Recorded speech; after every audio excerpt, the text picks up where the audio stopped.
Hi, welcome back to another episode of the Amanda Show. My name is Amanda Akalonu, and we have quite a number of things to discuss today. Three topics to be precise. So, we are starting off with Kenya. It seems like Kenya is the center of the whole action on the continent this week. So, we're starting off with Kenya.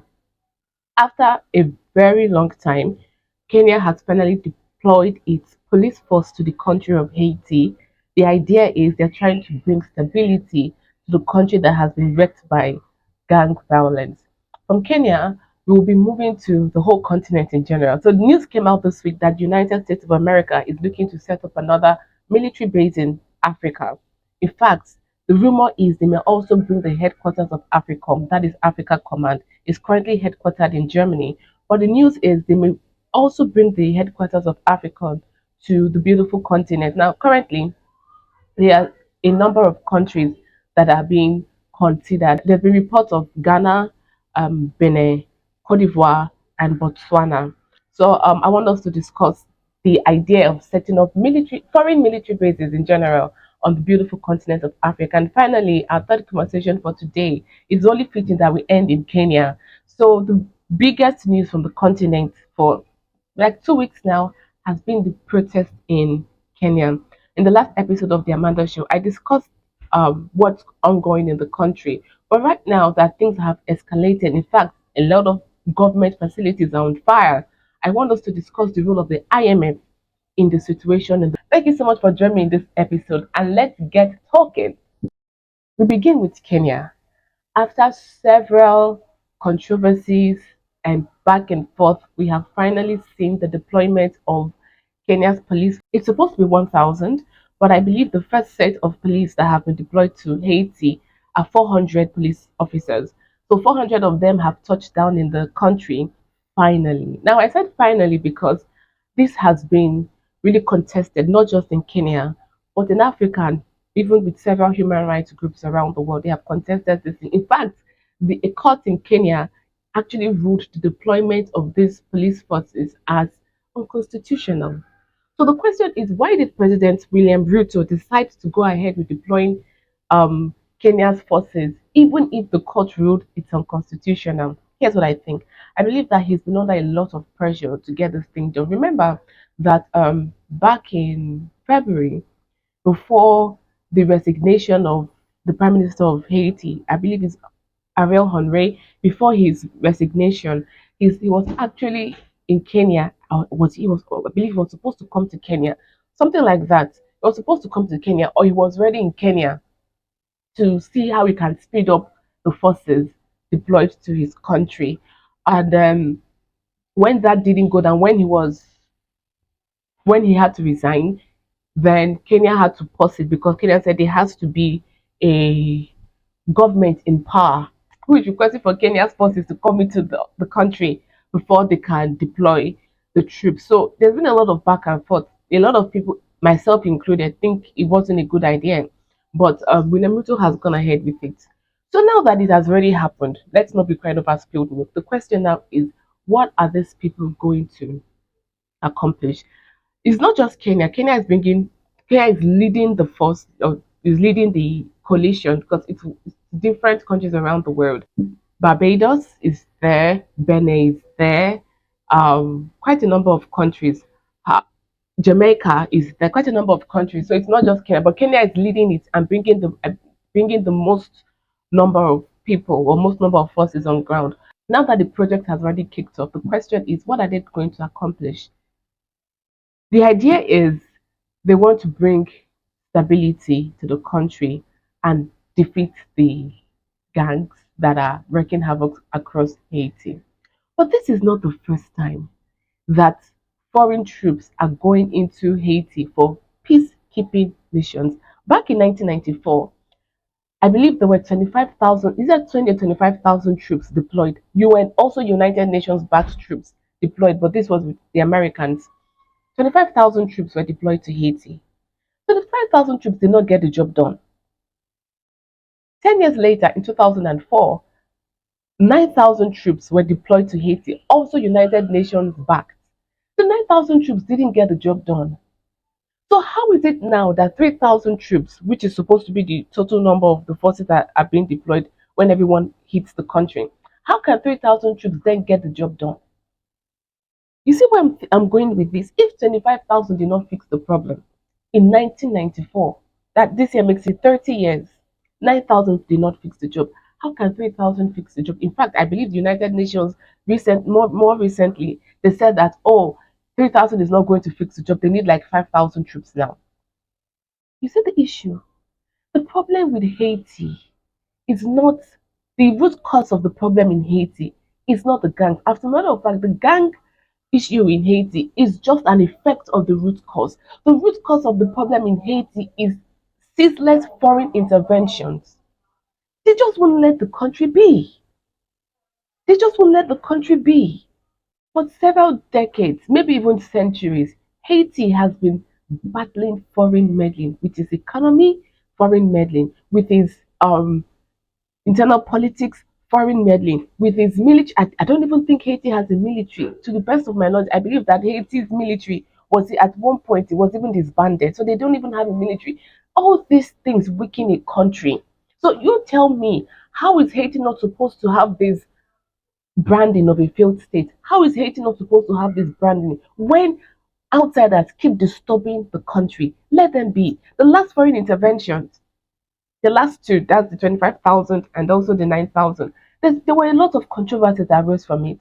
We had issues of um, sexual abuse. We had issues of hundreds of bastard babies. Of you, these same troops just going there and they sleep with the women and the girls for pennies, and the result are children just behaving anyhow. I believe even at one point the there was a cholera outbreak in the country because the UN-backed troops, the troops there released contaminated water into their water sources, and then it messed up everything. And thousands of people died as a result of that. This is what foreign meddling. Foreign meddling. Haiti is not a baby. Let's not forget that if, in fact, I want us to look closely at this country of Haiti. Haiti in 1804 gained it was the first country to gain independence from through a slave revolt. So this is not a country that left to its own devices cannot take care of itself. Haiti is a proud country. Haiti is a country that has found a solution to its problems if let be, if allowed to be. So this idea that, oh, the only way we can fix the problem in Haiti is by external players coming in to stabilize the country, it's not going to work because all the last time the last time two occasions that it has been done, it has been a total and absolute failure. So what makes you think that this Kenya-led forces is going to be any different? I don't think it will. Many countries around the world have internal troubles. Yeah, maybe not as big as Haiti, maybe even bigger.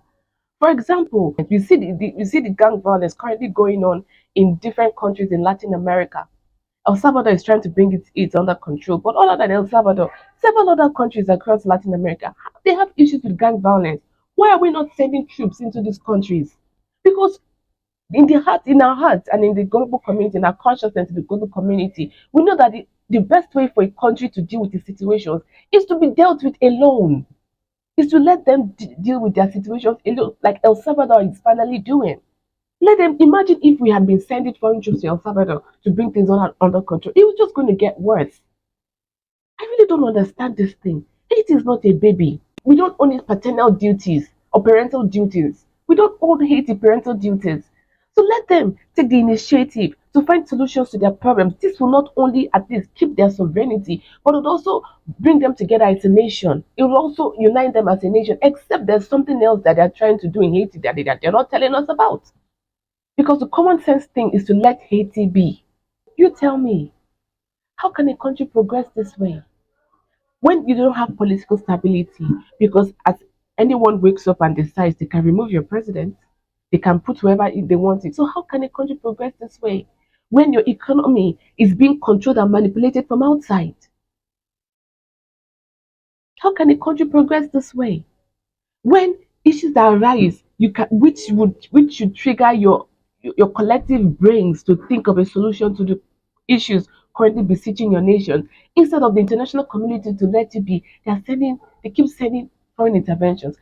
They send troops. The troops occupy for decades. For decades, troops occupy Haiti. Tell me why it will not be a failed state.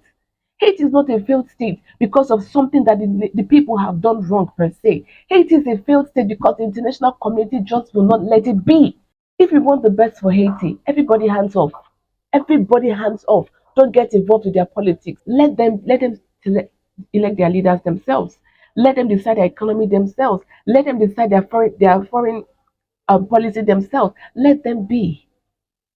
Maybe for the very first time in centuries, it will be able to decide by itself. With the challenges facing it, it will be able to decide by itself the way forward and choose a method that they implement to fix the issues they face. That is the only way things can work in Haiti. Not this idea of Kenya and Barbados and Jamaica and Benin and all those countries sending in troops funded by Washington, to the tune of $300 million from Washington, funded by Canada. This is not the way to fix Haiti's problem.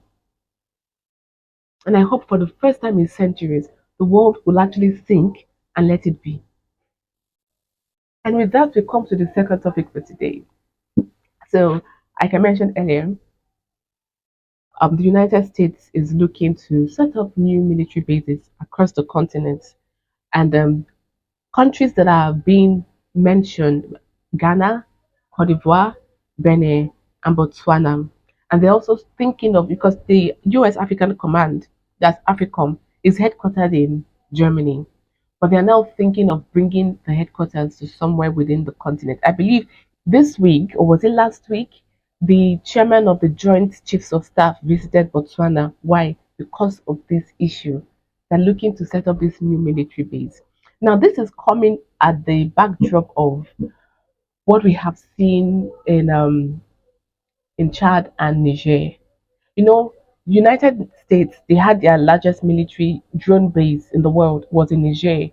That is it base 201, but it was in Niger. But then the government of Niger asked them to leave and welcomed the Russians. And also in Chad, they also asked them to ask the United States to evacuate its forces. So this is the situation on ground, and then US is trying to. I remember before we lest I forget. Remember, there's I've seen several stories across the media, both within the continent and other places around the world. I've seen several stories um saying that US is losing foothold in Africa to China and Russia. So they are trying to counter the growing influence of Russia and China on the continent. I don't know why they are doing this, because really Africa is not anybody's fight to cut off and enjoy as they deem fit. But anyway, this is the conversation that is going on. So that has led us to the idea of setting up a new military base. But before I proceed, I want to um, shed light on this issue of military base. My opinion, I'm against, completely, absolutely, totally against setting up foreign military base in any country. Why? Because that country that has a military base within the host country can influence the domestic politics, can influence the foreign policy, can influence the economy decisions. So, in any country that is hosting a foreign military base is not a sovereign country. That is what I think. And usually we see this when this we usually see this military bases just tend to favor the person in power or the party in power, especially if it's a dictator that doesn't have the mass support of the people. So the dictator tends to use it as, say, an insurance, a protection for its own government. Doesn't So at the end of the day, the idea of having military bases in a country doesn't serve, my opinion, it doesn't serve the interests of the country, especially the people of the country. But having said that, I've also seen counter arguments, people who I've seen counter arguments of people saying the idea of military bases also is to protect, say, trade routes, especially on countries with access to the sea, protect trade routes, also protect freedom of navigation of goods and services. So I've seen that. So, for example, we tend to have these um, pirates. Pirates are not a thing of the past. We tend to have that even into this world. So a country like China can say, okay, let us protect China's the flow of Chinese goods and services to the global market by positioning military bases to protect Chinese goods and services. We can also see, I'm still going to use China as an example. We can also see that they can request to, they can decide to have foreign military bases also to protect citizens of that country. For example, I saw a report that discussed that one of the reasons that China decided to have a military base in Africa was because after the fallout of the overthrow of Gaddafi's government in 2011, a lot of Chinese citizens, China was caught really sitting down on its hands, didn't have any system in place to evacuate its citizens to safety. So that kind of that particular instance was what led to China saying, okay, we need to have a military base in Africa. I believe China's military base is in Djibouti. China's military base is in Djibouti. So that's the idea. I've seen that argument. But generally, they tend to say we need military bases for security. At least if you ask a country, why are you hosting these foreign military bases? They will tell you, oh, it's for security. Now I want us to look at that. Does it really is that really the case? When we have foreign military bases in any country in Africa, does it improve the security standing? I want to use Somalia as an example. Somalia has US military base. It has a Turkish military base and also has a military base of the UAE. In fact, US the United States military base in Somalia has been there for a very long time. Now the question is, has these three foreign military bases in Somalia has it improved the security outlook? No. We still have terrorist attacks in the country. We still have terrorists claiming large swaths of land in Somalia. So that hasn't fixed it. In fact, I believe this week I there was a news story that United States is looking to set up five more bases in Somalia. If the ones you have had has not fixed the issues of terrorism, the one that Turkey has not fixed the issue of terrorism. UAE also has base in Somalia. It has not fixed the issue of terrorism. How will five more military bases fix it? That's my question. Other than Somalia, let's move towards the Sahel. Look at West Africa. Mali had US military base. Mali had military base, French military base. We've also seen US military base in Niger, which they just asked them to take out. Um, France also had military base in Niger for a very long time, for decades, a very long time. We also had military base in Burkina Faso, United States military base, France, French military base. We also had in Chad. But still, did it fix the issue of terrorism in the Sahel? No, it did not. It did not. So this idea or this argument that we need military bases in Africa because we need to improve the security situation in the country falls flat on its face when you actually look at the result. As a matter of fact, a lot of people even argue that the presence of military bases in those countries only led to the increase of terrorist activities in the respective countries. So if military bases are actually making the situation worse, why are we signing up for more? Africa, why are we signing up for more? Why are we signing up for more? I see that there isn't much anybody can really say about it to change the situation because the countries like um, Ghana, Botswana, Benin Republic, Ivory Coast, it seems like these countries have already set their sail that they're interested in having more military bases in their countries. But I want to say this that these countries should really think twice before they make this decision. Really think twice before they make this decision. There's evidence that the more military bases a country has, the worse the situation of security becomes. So you're not securing your people or your goods and properties by housing military bases. What still it makes it worse. That means you lose your sovereignty. In my opinion, I have said this thing before. Any country that has military bases is not a sovereign country. Full stop. It doesn't matter if it's a Chinese military base, an American military base, a French military base, a Russian military base, a Turkish military base. It doesn't matter which military base it is. It doesn't matter. Africa has a lot. Even Saudi Arabia has a military base in Djibouti. We don't need more military bases. Let me tell you this solution to the security situation in Africa is not more military bases. The solution to the security situation in Africa is to strengthen our local armed forces. That is it. We see that Benin Republic is having a hard time containing the terrorist activities going on within the country. Sometimes the terrorists overwhelm the Benin's um, armed forces.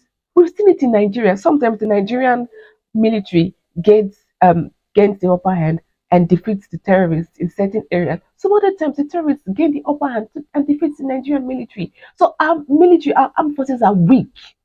That is the problem. Weak armed forces. So bringing these external players to put their houses of their military in your country is not the solution. If history can save us, setting up these military bases are not the solution. The solution is strengthening our local armed forces, strengthening them. Sometimes I wonder if it's intentional, if the sad state of the armed forces of many countries in Africa, particularly in sub-Saharan Africa, I wonder if it's intentional. I really wonder if it's intentional. Look at Somalia. Somalia has housed military bases even before I was born. Maybe even just closely after independence. Because during the colonial era, mainly it was okay, this is maybe a British outpost or this is a British territory, a French territory, and a German territory. So we're having our military bases the way it's supposed to be. But once so-called colonization came to an end, at the heels of that, at the heels on the heels of colonization coming to an end and the countries within Africa gaining independence. I don't think they're independent, by the way, but that is a story for another day. I don't think they're independent. But anyway, getting so-called independent, at the heels of that, we began to have foreign military bases take up shop and set up posts within a lot of countries. So what I'm saying is, many of those countries have had this thing for decades.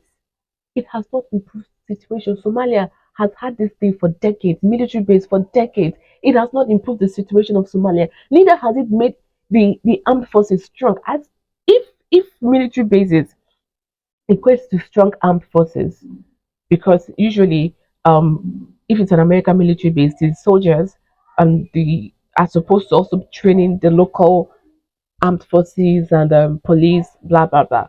So if all those training is supposed to lead to a stronger local armed forces, countries like Somalia, countries like Ethiopia, countries like Djibouti are supposed to have the strongest armed forces on the continent, but they don't. They don't. That clearly shows you that this military bases not only weakens the local armed forces, it also takes your sovereignty and they're doing it as they please. We've seen several instances in Kenya, for example. We saw the controversy with British soldiers in Kenya. We even saw the controversy of sexual misconduct in Kenya. Even led to the death of a Kenyan lady. It is alleged that British soldiers took sexual advantage. And I don't know if it's consensual or not, that I'm not sure. But of a lady in Kenya, I believe her name was Agnes, and then killed her and dumped her body in a septic tank. And she wasn't found until a while later. So when they misbehave, a country hosts you, your soldiers don't behave, they misbehave, they act anyhow, brazenly. They act anyhow. So tell me, of what importance, of what benefits have these military bases scattered all across Africa? Of what benefit has it provided the countries? Nothing. I don't see any benefit. I don't see any benefit. So while Ghana, Botswana, Benin Republic, Ivory Coast are raising their hands and saying, me, give me another military base. While they are doing that, I pray these leaders think hard and strong. They should think hard and strong. What they, not just them, not the individual leaders, but what their country. what their citizens benefit from these military bases taking up space in the country. Because based on what I have seen, it ends up turning out for the worse, not for the better. Now, our third and final topic for today. We started with Kenya in this episode of the Amanda Show, and we are ending with Kenya. Now, the biggest story on the continent in the past 2 weeks has been the protest in Kenya. It has painfully escalated to a situation of riots. I'm seeing looting. I'm seeing government buildings on fire. I'm seeing reports of protesters storming the houses of lawmakers. It's getting out of control. Quite all right. President William Ruto has made a U-turn on signing the tax reform bill. Many are saying that he may still go ahead to sign it, but for now he has made a U-turn. So we are hoping that stability returns to Kenya. But amid all the fire burning and all the chaos going on, there's something that many people are not talking about. And this is the role of the IMF in this protest. Now, we already know that Kenya is owing a lot of money. I believe Kenya is owing $80 billion. Very interesting. Why I said it's very interesting because it's 80 billion. This is all Kenya owes. And it's a big deal, it's a lot of money. But to think that there are some people in this world who are worth way more than 80 billion. 80 billion is setting a country on fire in Africa. But several people around the world are worth way more than 80 billion. Very interesting. Anyway, Kenya is owing $80 billion. And this is, I believe this is 65% of its GDP. Usually, the World Bank recommends 55%, 50-55% of GDP. That means don't owe more than 50 to 55% of your GDP, except you're the United States of America. You can owe, you can owe way over 100%. Japan also, but that's not the conversation for today. We're talking about Kenya. So Kenya's 80 billion is owed to institutions like the IMF, the World Bank, and also China. So why I'm putting the blame on the IMF is because early this month, yes, this month of June, or is it May? Probably the ending of May, early June. Officials from the IMF visited Kenya, and they had a conversation with the government, and they suggested that the government implement some tax reforms to be able to pay what they owe and service their debts. Now the government agreed. This is what now led to the government proposing the tax reforms that pushed the people to the streets. Okay, now here's the thing that I want to talk about. The IMF suggested this thing, suggested that the way to be able to pay off what they owe and service their debts is to increase tax. I've seen a lot of reports blaming China. Yes, Kenya is owing China. I'm putting the large chunk of blame on the IMF. But before I double down on why I'm holding the IMF responsible, let me talk about Kenya. Let me talk about China. Now, Kenya is owing. This is an article on Voice of America that I'm going to lift a few quotes from.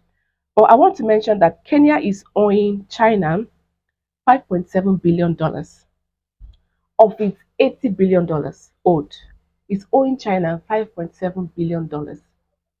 Now, this is from an expert that the Voice of America spoke with, and the person's name is Gallagher. I'm trying to see if I can find the person's full name. I missed that, but the person's name is Gallagher, and he says, "Indeed, a quote.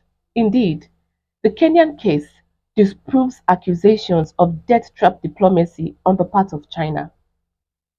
If China was doing debt trap diplomacy, it would be seizing Kenyan assets. Instead, Chinese capital has been the most patient during these rough times." Very interesting. Usually we hear the things like, oh, debt trap, China is owing that with Africa, China is doing the whole debt trap diplomacy. But this person, this expert now, is saying that's not true. In this case, where Kenya has gotten to the end of its stick, it doesn't know what else to do, that it has to increase tax with the advice and the blessing of the IMF. Don't forget. In this case, that this is the best time for Kenya, for China to come to say, good, since you can't pay me, give me this port, give me this airport, give me this infrastructure, give me this. Instead, China is not doing that. In fact, he went on to say that Chinese capital has been the most patient during these rough times. Interesting. Now, there is a former US diplomat, David Sheen. He says China is the largest bilateral lender, but its loans are quite modest when compared to the international financial institutions and holders of Eurobonds. So the problem is not China. Yes, $5.7 billion is not small money, but 80 billion old. The real debt trap that Kenya is suffering is the IMF, World Bank, and the holders of Eurobond. This is why I blame the IMF. The IMF came in and insisted on the Kenyan government, insisted that the government increases tax on people who are already broke. Remember, this is will have been the third time that President William Ruto is increasing taxes on Kenyans. He came into power in 2022. He increased taxes in 2022. He increased taxes in 2023. This 2024 would have been the third time. Things have even gotten more expensive. Inflation is out of control in Kenya. And in this kind of economic situation, the IMF thought it was a good idea to come in to say the best way to solve this situation is to increase taxes. Interestingly, in the middle of this fire burning in Kenya, the IMF has even I'll find the link to all these things and I'll put it in the description so you can go and read for yourself.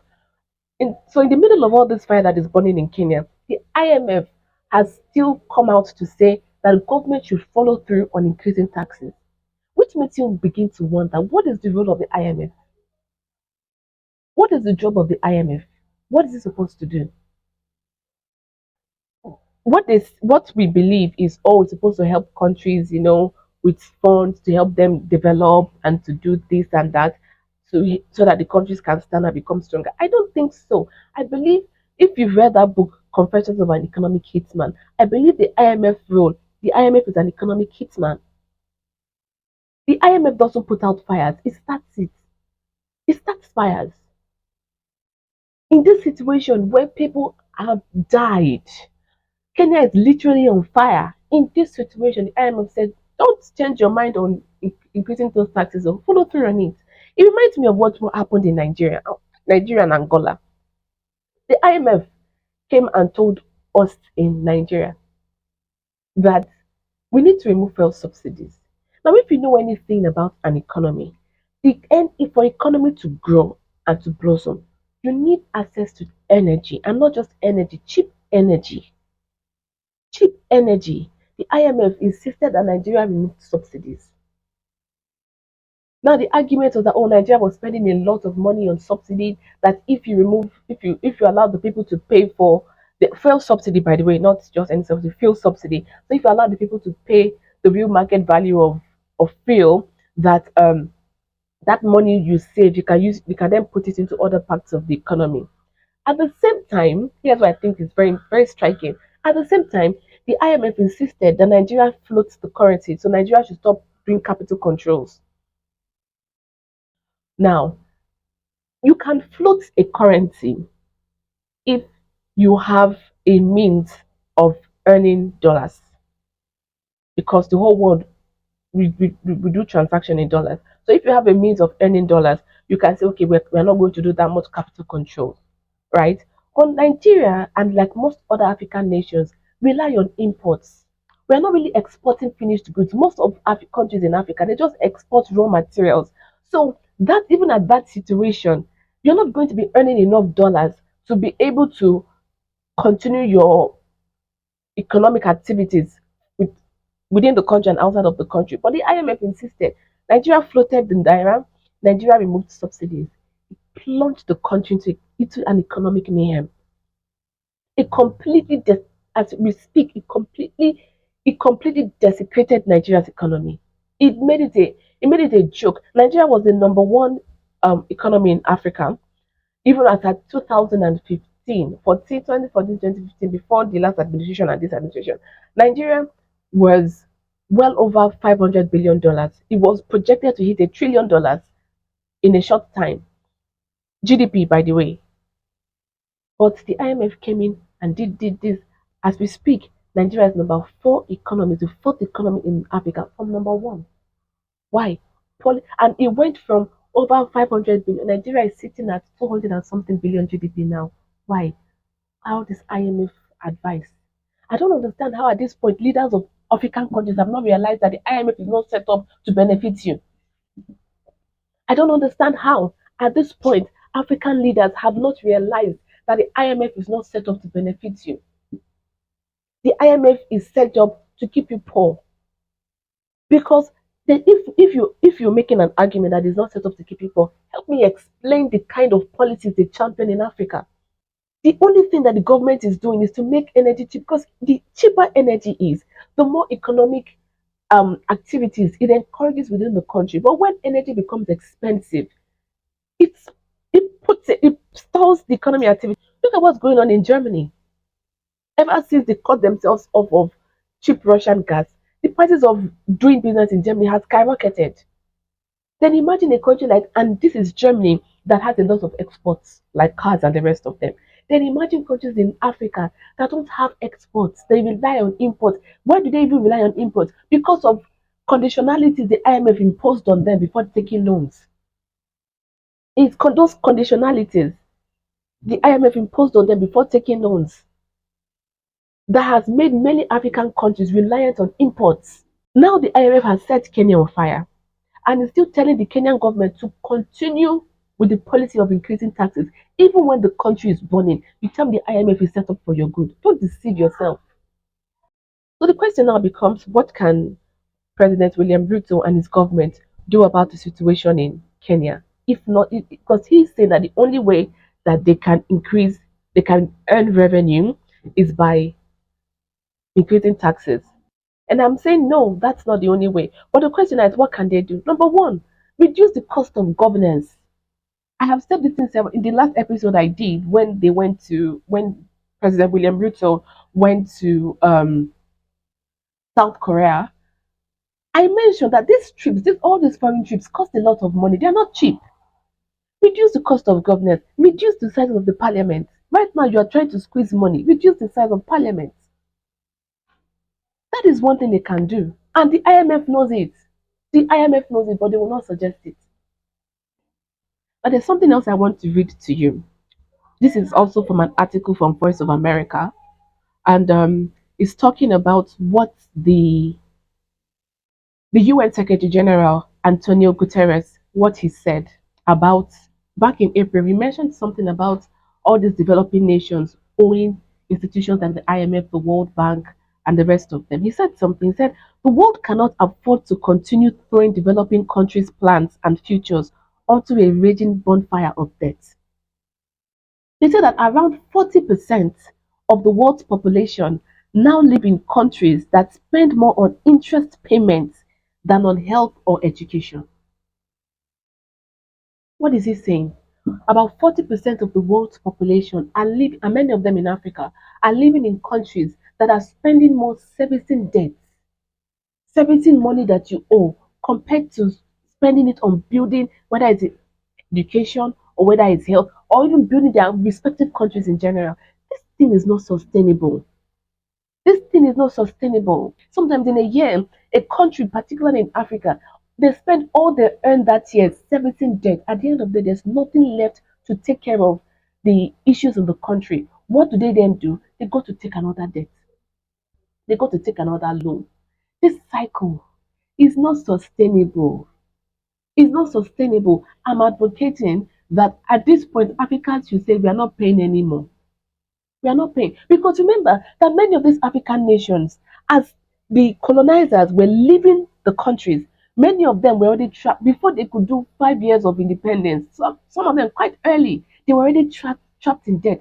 From 1950s to 1960s, was when African countries were gaining so-called independence. I don't think they're independent, but anyway, were gaining so-called independence from European nations. By the 1970s, they were all in debt. So one of the reasons why Africa has not progressed economically, it looks like poverty. Africa is the headquarters of poverty in the world. Are policies like this? Why are we owing? Is all this everywhere? These institutions like the World Bank and the IMF, they were not set up to make you economically free. They were set up to keep Africa poor. And that's why I'm saying African leaders should say we're not paying anymore. What are the please if you know, let me know in the comment section below. What is the repercussion of not paying your debt? Maybe they will reduce your credit standing. After that, what else? What else? After that, think about it. They reduce our credit standing. Okay, after that, what else? Maybe I'm not so because I'm not so conversant on this situation of what happens if you don't pay. But let me know in the comment section below. Because at this point, Africa cannot continue like this. This system and this policy is not sustainable. We need to break away and extricate ourselves from this this crony system, this system of exploitation, this exploitative system. Africa needs to extricate itself and say no to the IMF and to the World Bank and owing countries all over the world. That's all we can cover in this episode of the Amanda Show. Kenya, I really hope that the stability comes to the returns to the country. Thank you so much for joining me in this episode. Let me know your opinion about all the topics we spoke about today. And I will see you in the next episode of the Amanda Show. Bye bye.